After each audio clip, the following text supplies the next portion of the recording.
Поштувани, добар ден. Започнуваат вестите на Канал 8.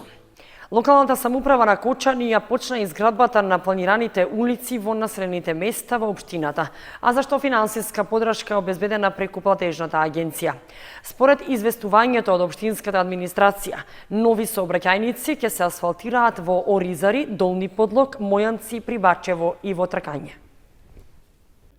Започна изградбата на улицата Ангел Донев во Оризари, што е една од 5 во населените места во руралните средини во општина Кочани, а што се реализира со средства од Агенцијата за финансиска подршка во земјоделството и руралниот развој. Стручните служби од општина Кочани известуваат дека улицата е веќе трасирана, а механизација ги изведува земените подготвителни работи. Во наредните денови ќе се направи тампонирање, а од двете страни е планирана изградба на тротоари, што ќе бидат поплочени со бехатон плочки. Градежните работи опфаќаат и дренажа, поставување рабници и асфалтирање.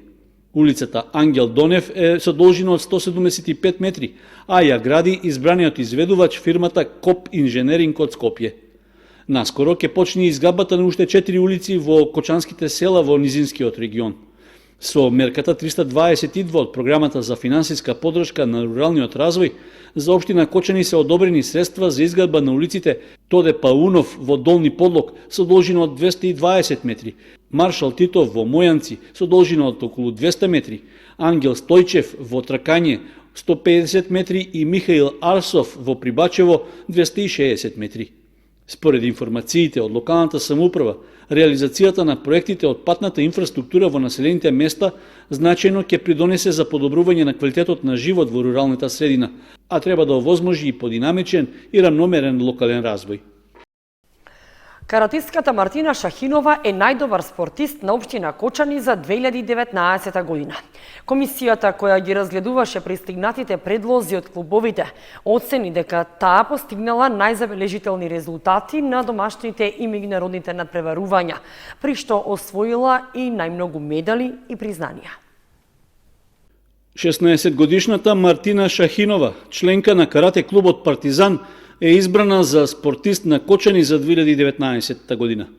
На изборот, што го организираше локалната самоуправа на Кочани, а во соработка со активот на новинарите од општината, Шахинова доби максимален број гласови и заслужено ќе го понесе овогодишното признание. Каратистите од Кочани и минатата година имале најмногу успеси и одлични резултати во спортските случувања во општината и пошироко, така што изборот на Шахинова е логичен. Иако се уште млада, во својата спортска кариера таа има забележливи постигнувања, меѓу кои се и минатогодишните 8 први места на државни надпревари и на меѓународни турнири. Исто така, Карате Федерацијата на Македонија ја прогласи за втора најуспешна јуниорка во државата за 2019 година. За најдобар млад спортист спортска надеж беше избран каратистот Филип Стојанов, клубски колега на Шахинова. Нивниот карате клуб Партизан пак го понесе признанието за најдобра спортска екипа во општината, додека каратистот Оливер Коцев од Партизан е избран и за најдобар тренер. Иако во категоријата најдобар спортски работник немаше ниту една пријава, по предлог на активот на новинарите, признанието му припадна на Драганчо Димитровски, претседател на судискиот актив при Општинскиот фудбалски сојуз од Кочани. Доделувањето на наградите и признанијата за неуспешните во спортот во Кочани за минатата година ќе се одржи на 5 февруари. 20.000 евра ќе се потрошат за техничка документација за изградба на брана на реката Сушица.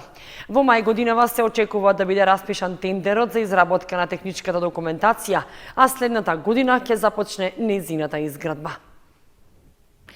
Во планот за јавни набавки за 2020 година на Министерството за земјоделство, шумарство и водостопанство влезе и проектот за обезбедување техничка документација за изградба на брана на река Сушица. На последната средба во кабинетот на градоначалникот на општина Виница Ивица Димитров, шефот на кабинетот Никица Бачовски од Министерството за земјоделство го потврди она што веќе беше договарано на неколку претходни средби со министерот за земјоделство, шумарство и водостопанство Трајан Димковски. Градоначалникот Димитров истакна дека во мај годинава очекуваат да биде распишан тендерот за изработка на техничка документација за брана на река Сушица, а во 2021 2021 година до крајот, доколку е се во ред, очекуваат да започне и изградбата на овој зафат, кој земјоделците во Виничко одамна го очекуваат. За околу 1/3 е зголемен бројот на интервенции на пожарникарите од Виница во текот на минатата година, при што во најголем дел биле за гасење пожар на отворен простор. Причинител главно е човечкиот фактор, а во 10 случаи пожарите биле предизвикани од краток спој во електричната инсталација. Пожарникарите од територијалната противпожарна единица од Виница во текот на 2019 година имале вкупно 106 интервенции на терен во населените места и на отворен простор во општината. Во споредба со претходниот едногодишен период, забележан е пораст на интервенциите за над 1/3, при што дури 42 пожари се евидентирани во текот на месец март, а само по еден во јули и ноември. Од вкупниот број евидентирани евиденции, лани територијалната противпожарна единица од Виница дури во 69 случаи гасела оган на отворен простор. При тоа била опожарена површина од 124 хектари, главно стрниште и пасишта, што е за 4 пати повеќе во споредба со 2018 година. Во овие пожари изгореле и 15 хектари шума. Освен тоа, било интервенирано и кај 22 пожара во деловни и семејни објекти, а 2 пати и за гаснење запалени автомобили. Предизвиканата материјална штета од пожарите во Виничко е на слично ниво со претходниот едногодишен период и се проценува на околу 229.000 денари. Причина за скоро сите пожари е човечкиот фактор, освен кај 11 случаи каде до запалување дошло поради краток спој на електричната инсталација во објекти и кај возила. Освен со интервенции на територијата на општината, виничките пожарникари во текот на минатата година во 5 случаи со опрема и кадар им помагале и на своите колеги од Берово, Кочани и Македонска Каменица. Во текот на 2019-та пожарникарите од Виница спровели и превентивни активности за заштита од пожари.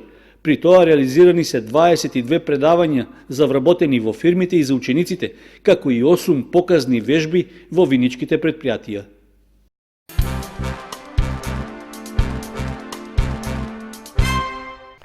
Правните и физички лица може да почнат да се пријавуваат и да склучуваат договори за испорака на огревно дрво од шумското стопанство Осогово. На располагање годинава се околу 20.000 метри просторни огревно дрво и 8.000 букови трупци.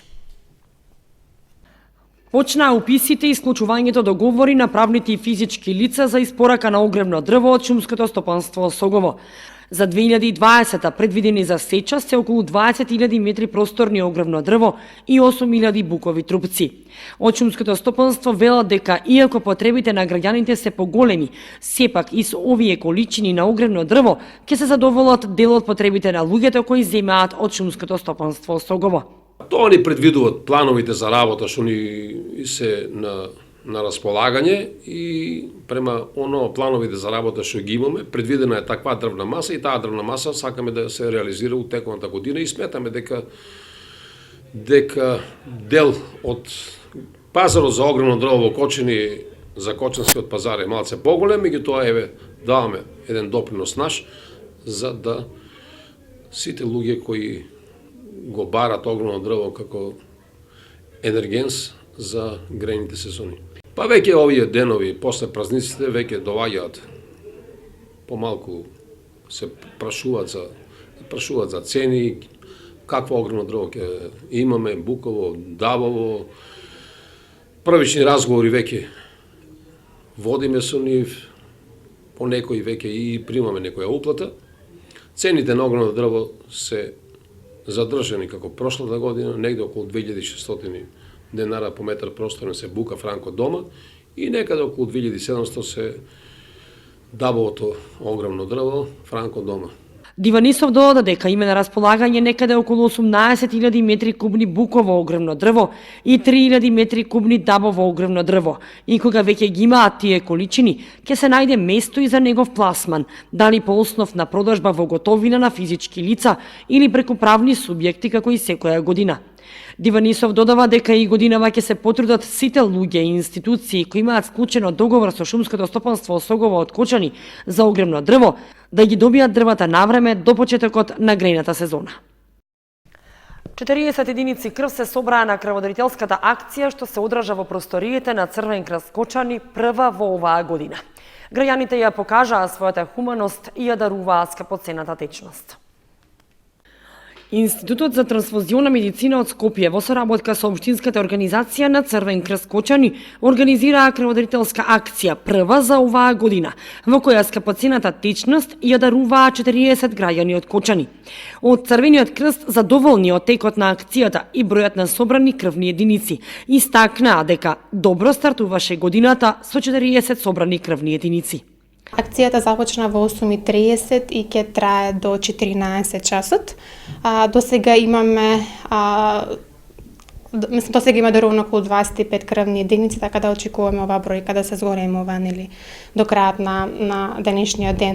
Во оваа година, Општинската организација на Црвен крст планира одбележување на значајни настани и датуми за крводарителите, со цел промоција и унапредување на крводарителството. Тоа е 17 март и како и 14 јуни светскиот ден на крводарителите. Ќе работиме на мотивација на млади крводарители, пред организирање на крводарителски акции во средните училишта ќе се организира и мотивацијска работилница, каде што ќе се објасни самиот процес на дарување на крв и ќе се одговори на најчесто поставаните прашања на младите крводарители, затоа што младите крводарители представуваат едната донаторска база, како и соработка со партнери, локални лидери, институции се со цел унапредување на крводарителството и вклучување на поголем број на крводарители.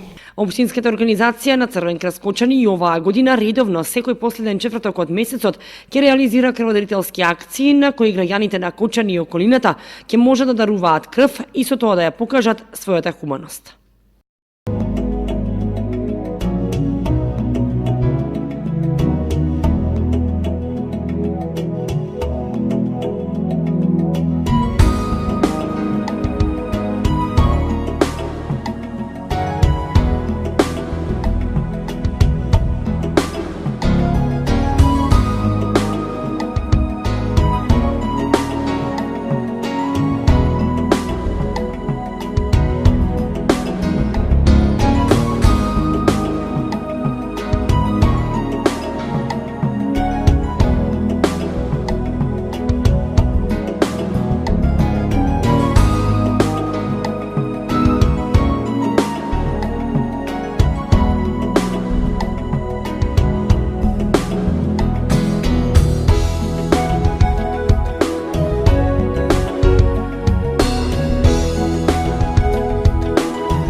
Почнувани со прогнозата за времето ги извршуваме и овие вести на Канал 8. Останете понатаму со нашата програма.